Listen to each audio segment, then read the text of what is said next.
Reconocimiento. Días difíciles. Recuerdo que fue hacia el final del año 1921 que el ministro de Educación anunció que se haría una demostración del antiguo arte marcial japonés la siguiente primavera en la Escuela Superior Normal de Mujeres, situada luego en Ochanomizu, en Tokio. La prefectura de Okinawa fue invitada a participar y el departamento de educación me pidió que introdujese nuestro arte de karate en la capital japonesa. Yo acepté inmediatamente, por supuesto, y comencé a hacer planes. Como el karate era poco reconocido fuera de Okinawa y a la gente que lo tenía que presentar tenía poco o ningún conocimiento de él, decidí que como introducción era necesario algo bastante imprevisto. De acuerdo a esto, lo que hice fue tomar fotografías de varias posiciones, kata, movimientos de manos y pies y ordené las fotografías en 3 largos rollos de papel. Las llevé conmigo a la capital. La demostración fue un gran éxito y creo que esta fue particularmente buena por la introducción en el arte okinawense de karate a la gente de Tokio. Había planeado retornar a mi isla inmediatamente después de la demostración, pero pospuse mi retorno cuando el ya difunto Jigoro Kano, presidente del Kodokan de Judo, me preguntó si podía dar un breve discurso sobre el arte del karate. Al principio vacilé, no sintiéndome suficientemente capaz, pero debido a que Kano había sido tan atento, acordé mostrarle algún kata. El lugar fue en el mismo Kodokan, y yo había pensado que solo un pequeño grupo de maestros responsables de escuelas estarían presentes. Para mi considerable sorpresa, había más de 100 espectadores esperándome. Como compañero para la demostración, yo había elegido a Shinkin Gima, quien luego estudió en Tokyo Shoko Daiku, ahora Universidad de Hitotsubashi. Gima era un karateka de primera, que había practicado intensamente antes de irse de Okinawa. Muy impresionado, Kano me preguntó cuánto tiempo tardaría en aprender el kata que habíamos mostrado. Como mínimo 1 año, le contesté. Ah, es demasiado, dijo. ¿Puede usted enseñarme solo un poco de lo más básico?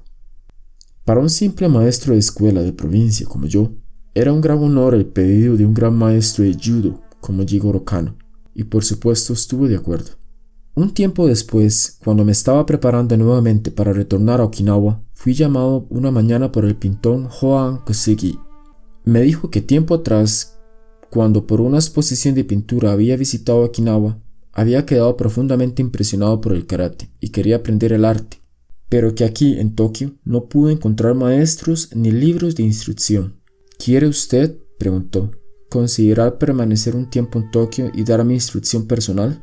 Nuevamente postergué mi partida y comencé a dar lecciones al grupo de pintores llamado Tabata Alamo Club, del cual Kosugi era el presidente.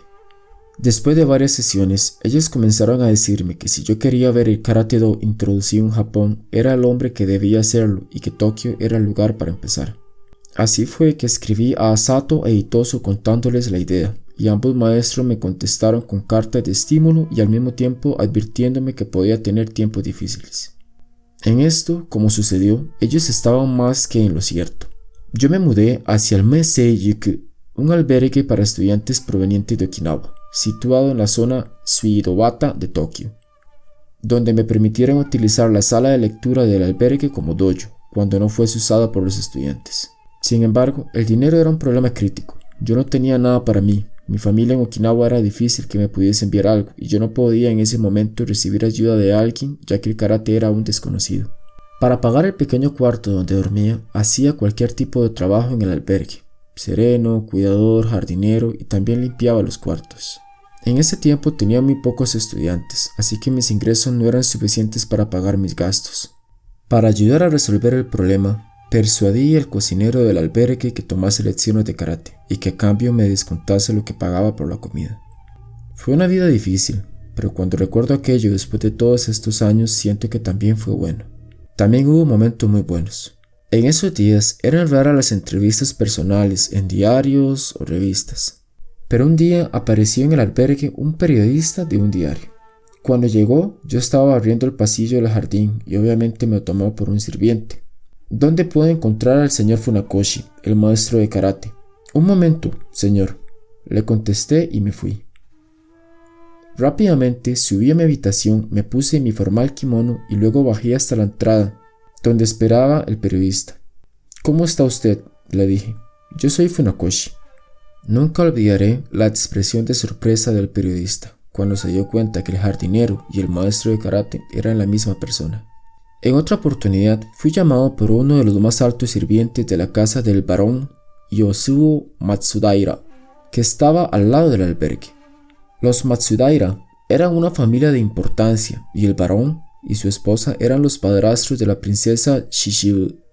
Yo vine, dijo el sirviente, para agradecer al hombre de mayor edad del albergue que limpia la tierra de nuestra puerta todas las mañanas. Mi señor le envía este pequeño testimonio de gratitud.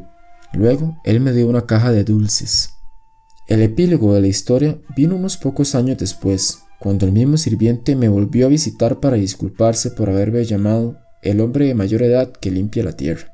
Él continuó: en ese entonces no sabíamos que usted era el notable experto de karate Gichin Funakoshi. Realmente la limpieza del albergue requería gran atención por los chicos que a menudo jugaban allí.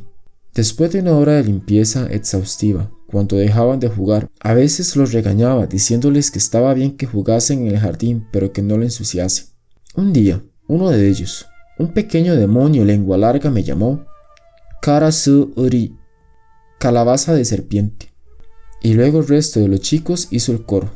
Me pareció algo raro y no podía entender por qué me habían llamado así, hasta que a la noche, cuando me miré en un espejo, comencé a reír cuando vi la semejanza. Aunque no bebo alcohol, mi piel es bastante rosada y extremadamente suave, y pude entender cómo, en la mente de esos pequeños, yo parecía un melón que se vuelve anaranjado brillante al madurar. De esta forma, para mis estudiantes yo era un experto de karate, para la familia Matsudaira un anciano barrendero, y para los chicos que jugaban en el jardín una calabaza de serpiente. Encontraba todo esto muy divertido, pero lo que era menos divertido, los días de penuria cuando no podía juntar el dinero suficiente para cubrir mis necesidades. Un día pensé en empeñar algo, pero no sabía qué. Tenía pocas cosas de valor para empeñar. Finalmente encontré un viejo sombrero que había usado en Okinawa y un kimono okinawense hecho a mano. Los envolví cuidadosamente y fui caminando a una lejana casa de empeño porque no quería que se enterasen los estudiantes del albergue. Ciertamente, estaba avergonzado de mostrar los dos objetos al empleado de la casa de empeño. Ambos eran viejos y usados y suponía de poco valor.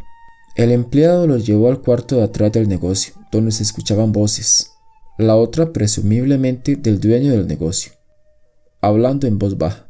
Después de un momento reapareció el empleado y me dio una gran suma de dinero.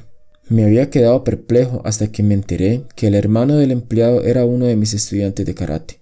Realmente, ahora que pienso en aquellos años, recuerdo a muchos benefactores, entre ellos Hoan Kusugi y a los pintores de Tabata Alamo Club, y siento hacia todos ellos una permanente gratitud. De interés público. Con el pasar del tiempo, mi situación comenzó a mejorar. Estoy ahora enseñando a un creciente número de estudiantes. Muchos son trabajadores de cuello blanco, es decir, trabajadores no manuales, que después de su día de trabajo vienen a mi dojo para practicar un par de horas.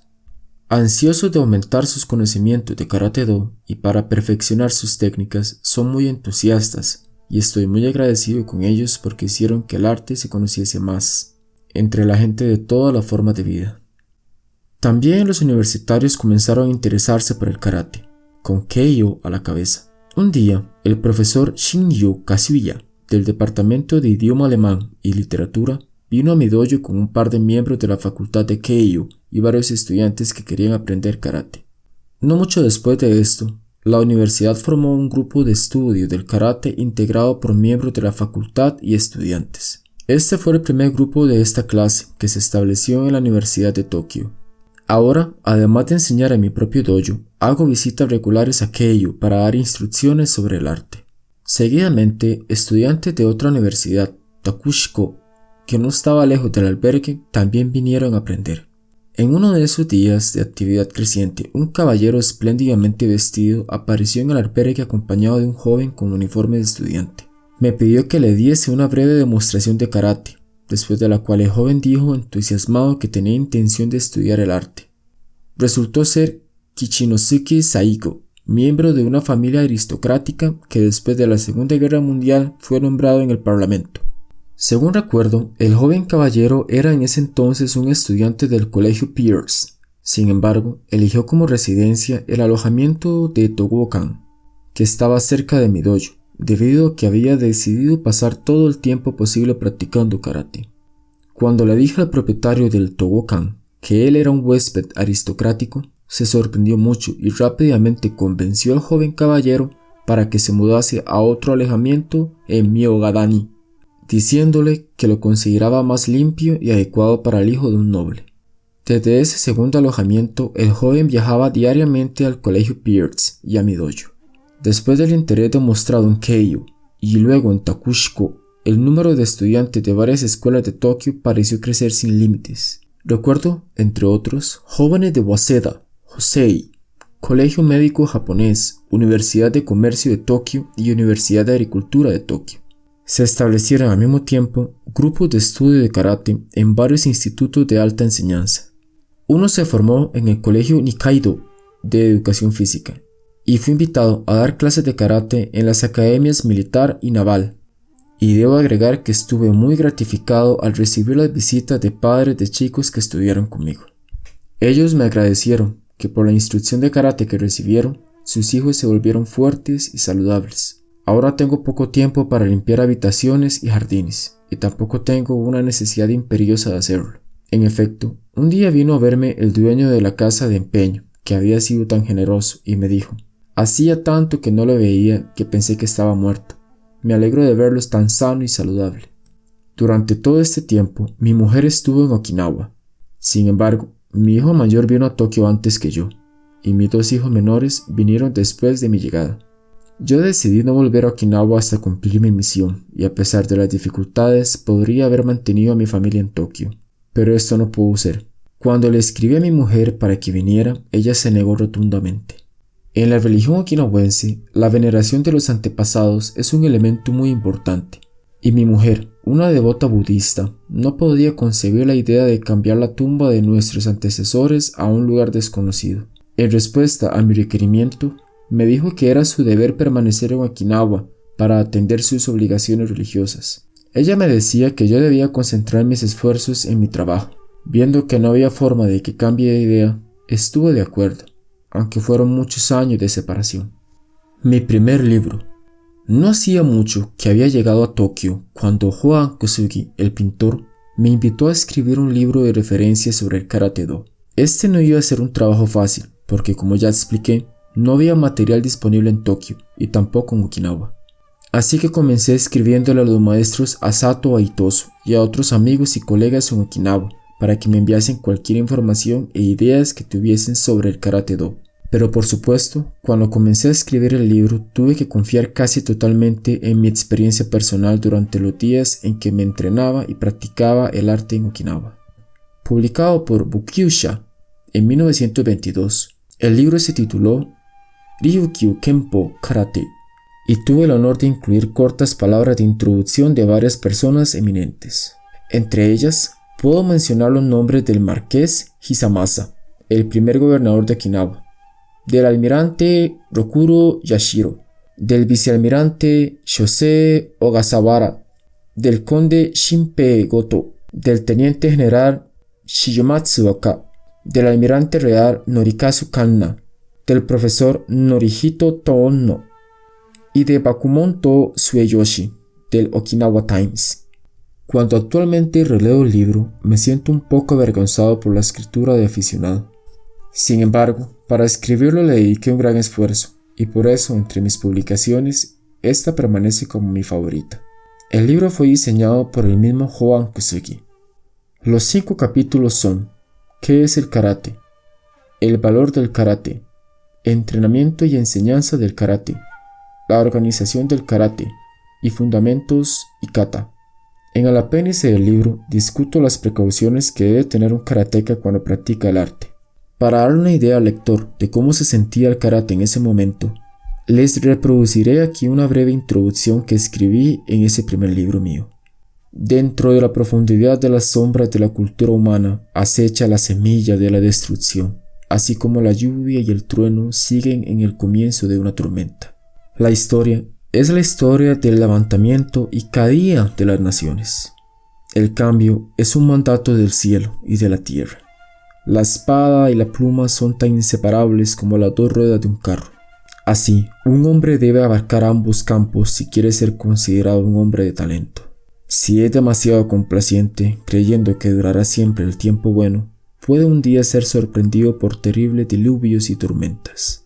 Así, es esencial para todos nosotros prepararnos cada día de cualquier emergencia inesperada, para recordar días difíciles en días pacíficos y entrenar constantemente el cuerpo y la mente. Está la guía espiritual y el carácter del pueblo japonés. Actualmente gozamos de la paz y nuestro país está haciendo grandes avances en todos los campos. Espadas y lanzas, ahora virtualmente sin uso, han sido guardadas en nuestros armarios, pero ahora el sutil arte de la defensa propia llamado karate se va haciendo cada vez más popular y la gente me pregunta constantemente si hay disponible un buen libro de referencia. Aún entusiastas de otros remotos lugares me escribieron preguntándome por algún libro. Por otra parte, la salud y la fuerza de nuestros jóvenes, de acuerdo a los exámenes físicos para el servicio militar, parece deteriorarse año tras año. Teniendo todo esto en consideración, decidí escribir un libro de referencia sobre el karate con el propósito de que el deporte se extienda en todo el país y nuestra gente pueda entrenarse tanto la mente como el cuerpo. Esta primera humilde intención está, por supuesto, con muchos defectos. Este libro goza de amplia popularidad y fue editado nuevamente 4 años después por Kobundo en una forma revisada con el pequeño cambio de Renten Goshin Karate Jitsu, afirmación de la fuerza de la voluntad y de la defensa propia a través de técnicas de karate. Mi siguiente libro, llamado Karate Kyohan, fue publicado en 1935 y trata principalmente de los distintos tipos de kata. Este libro fue diseñado por Hoan Kosugi. Varias revistas semanales y mensuales también se empezaron a interesar por el karate, y mientras que algunos escritores tratan de presentar la verdadera imagen del karate-do, otros prefieren hacerlo en forma sensacionalista.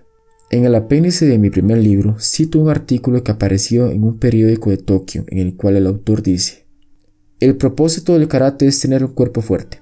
Es también un arte de defensa propia. Un karateka bien entrenado es capaz de levantarse desde la posición de sentado y hacer pedazos el techo de una habitación con una patada, de romper un tronco de bambú con una mano, de romper 2 o 3 gruesas tablas con un solo golpe de puño, de romper una gruesa cuerda con un golpe o de destrozar una roca con sus puños, o muchos otros hechos de fuerza sobrehumana. Ciertamente, estos hechos están más allá de la capacidad humana. Milagroso es la única palabra que puedo describirlo. Como hemos visto, no todos estos hechos están más allá de la capacidad humana, y describirlos como milagrosos es absurdo. Lamento decir que esta es la forma en que mucha gente considera actualmente el karate. Amigos y conocidos. Uno de los primeros oficiales de nuestras Fuerzas Armadas que reconoció el valor del karate fue el almirante Rokuro Yashiro, quien había ganado considerable fama en la guerra contra Rusia.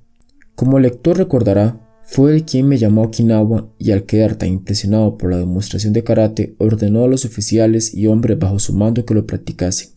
No tengo idea de cómo el almirante Yashiro supo que estaba en Tokio, pero lo sabía, y un día me invitó a su casa en Koishikawa Haramashi.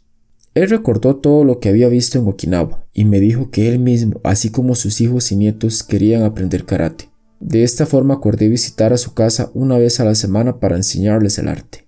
Cuando llegó el día de práctica, me atendió personalmente en la puerta de su casa usando un formal kimono, y después que terminamos nuestra práctica me fue a despedir.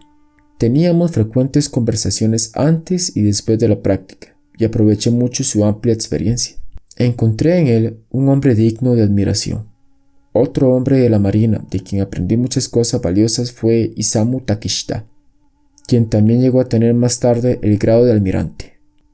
Esto puede parecer extraño, pero varios luchadores de sumo eran conocidos y estudiantes míos. Ueshiro Onishiki, por ejemplo, era un famoso campeón en ese entonces, aunque quizás la joven generación actual no recuerde su nombre.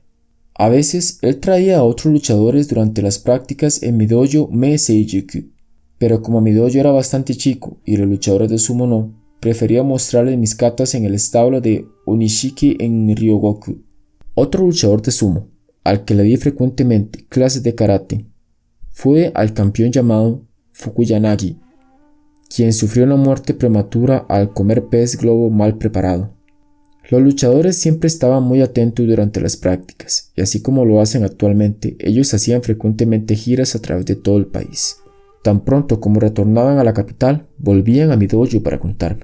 Recuerdo que un día, el gran campeón, Onishiki y yo, estábamos paseando por el puente Ishikiri en Koishikawa, cuando comenzó a llover. Como solía suceder, yo no llevaba paraguas, pero Onishiki inmediatamente abrió el suyo sobre nuestras cabezas. Pero como Onishiki era más que 6 pies de alto, mientras que yo era solo 5 pies, su paraguas no me cubría mucho. Viendo esto, él insistió en cubrirme con su paraguas diciéndome, si usted me permite. Él se colocó una toalla de manos sobre su cabeza y continuamos caminando. Después de su retiro, Onishiki abrió un restaurante en Tsukiji y una noche me invitó a cenar. Me ofreció un almohadón para sentarme, mientras que él se sentó directamente sobre la estera de paja, siguiendo estrictamente la ceremonia apropiada entre maestro y alumno. Yo no quería, pero estaba profundamente impresionado por el gran sentido de corrección del primer gran campeón. Además de Onishiki y Fukuyanagi, había media docena de otros famosos luchadores que estudiaban karate conmigo, y aunque yo les enseñaba, aprendí mucho de ellos. Mi conclusión fue que el fin último tanto del karate como del sumo era el mismo, el entrenamiento del cuerpo y de la mente. Shotokan. Es difícil de imaginar la catástrofe que azotó Tokio el primer día de septiembre de 1923. Ese fue el día del gran terremoto Kanto. Casi todas las edificaciones eran de madera y cuando comenzó el fuego después del terremoto, la gran capital quedó reducida a ruinas. Mi dojo afortunadamente se salvó de la destrucción, pero muchos de mis estudiantes simplemente desaparecieron en el holocausto, al caerse e incendiarse los edificios. Los que sobrevivimos hicimos todo lo posible para socorrer a los heridos y a los que quedaron sin hogar en los días siguientes al terrible desastre. Con el resto de mis estudiantes y otros voluntarios que junté, ayudamos a dar comida a los refugiados, a limpiar las ruinas y a asistir en el trabajo de disponer de los muertos. Por supuesto tuve que posponer el trabajo de enseñar karate, pero el salario para subsistir no podía ser diferido. Después de un corto tiempo, unos 30 de nosotros encontramos trabajo en el banco Daiichi Sogo, haciendo esténciles. No recuerdo cuánto nos pagaban, ni cuánto conservamos el trabajo, pero recuerdo que el viaje diario desde el dojo en Suidobata hasta el banco de Kiyobashi fue por poco tiempo. Recuerdo un aspecto de estos viajes diarios. En esos días, muy poca gente usaba zapatos en las ciudades japonesas. Se usaban sandalias o las galochas de madera llamadas geta. Hay un tipo de estas últimas llamadas Hoba no Geta, que tienen 2 dientes largos en los extremos y a veces solo uno, y eran estas últimas las que yo siempre usaba para fortalecer los muslos de mis piernas. Las usaba desde que era joven, en Okinawa, y no veía razón para cambiar ahora que viajaba hacia mi trabajo en el banco. La geta, de un solo diente que yo usaba, estaba hecha de una madera muy pesada y hacía mucho ruido al caminar, tan fuerte como las getas de metal usadas por algunos para actualmente entrenarse en karate. No dudaba que los que pasaban me miraban ocultando la risa, divirtiéndoles que una persona de mi edad fuese tan vanidoso como para querer ser más alto. Después de todo, yo me sentía bien con mis 50 años en esa época. Sin embargo, les aseguro a mis lectores que mi motivo no era por vanidad. Yo consideraba a mi geta de un solo diente como una necesidad para mi entrenamiento diario. Con el pasar de las semanas y los meses, Tokio comenzó a reconstruirse y llegó el tiempo donde vimos que nuestro dojo estaba en un estado irreparable. El Mee Seijuku se había construido alrededor de 1912 o 1913 y no se había hecho nada por él en largo tiempo. Afortunadamente, habíamos conseguido algún dinero de la prefectura de Okinawa y de la sociedad becaria de Okinawa para hacer las reparaciones tan necesarias. Por supuesto, tuvimos que buscar otro lugar donde el Mee Seijuku se volviese a hacer. Sabiendo que necesitaba un lugar para entrenamiento, Hiromichi Nakayama, un gran instructor de esgrima y un buen amigo, me ofreció el uso de su dojo cuando no lo usase para las prácticas de esgrima, pero tan pronto como pudiese, quería alquilar una más grande, con un gran patio donde mis estudiantes y yo pudiésemos practicar. Llegó el momento, sin embargo, en que este arreglo fue inadecuado.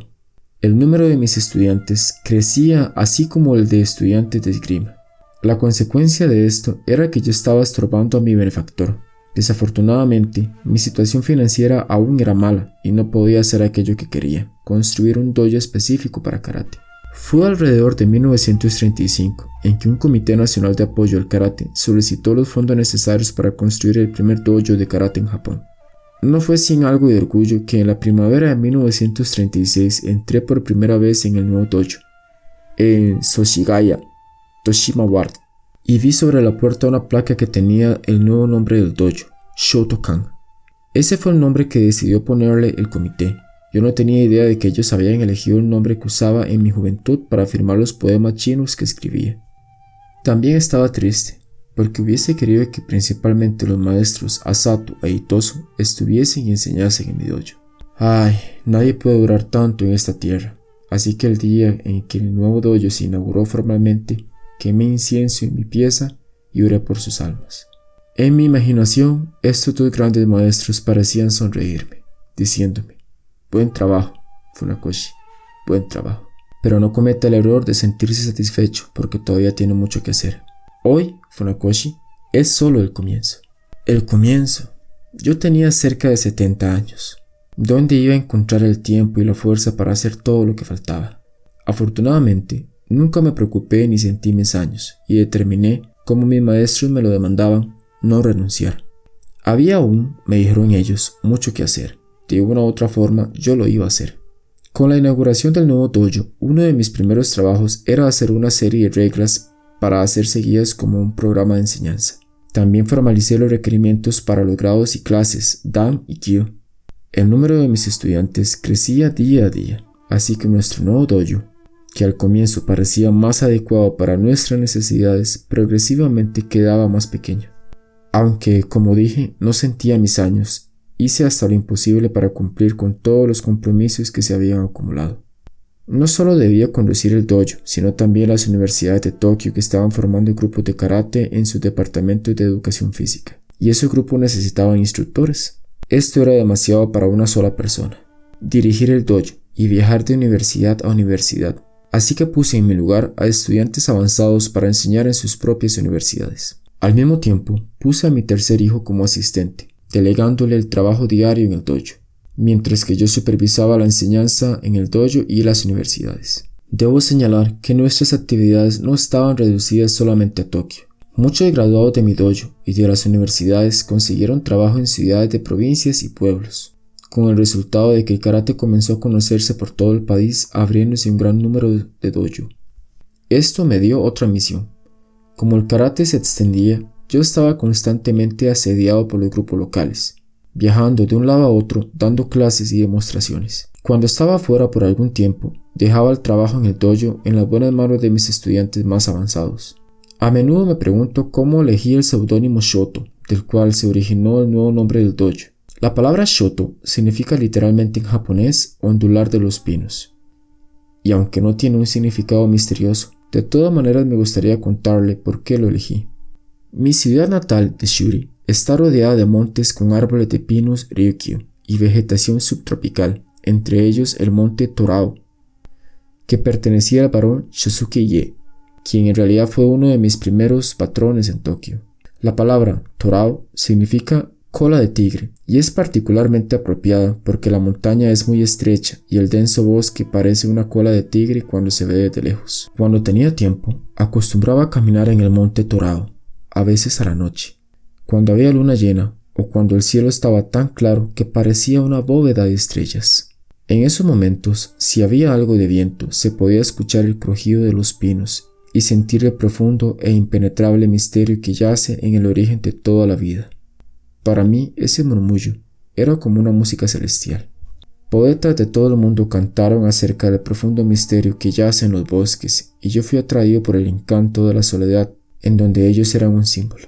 Quizás mi amor por la naturaleza se intensificó porque era hijo único y un chico débil, pero creo que es una exageración llamarme un solitario. No obstante, después de una fuerte práctica de karate, yo no encontraba nada mejor que ir al bosque y pasear en soledad.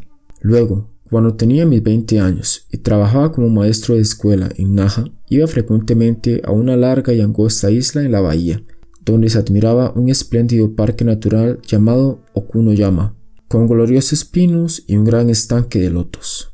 El único edificio en la isla era el templo Zen. Aquí también acostumbraba a ir frecuentemente para caminar solo entre los árboles. En ese tiempo, yo ya practicaba karate desde hace algunos años, y a medida que me familiarizaba más con el arte, me hacía más consciente de su naturaleza espiritual. Gozar de la soledad mientras escuchaba el viento silbando entre los pinos era, según me parecía a mí, una excelente forma de alcanzar la paz mental que requiere el karate. Y como esto ha sido parte de mi forma de vida desde mi niñez, decidí que no había mejor nombre que Shoto para afirmar los poemas que escribía. A medida que pasaban los años, este nombre se hizo más conocido que el que mis padres me dieron al nacer, y a menudo encuentro que si no escribo Shoto junto con Funakoshi, la gente puede no reconocerme. Si te gustó el video, suscríbete y apóyanos con un like. Cuéntanos en los comentarios cuál fue la parte del audiolibro que más te gustó.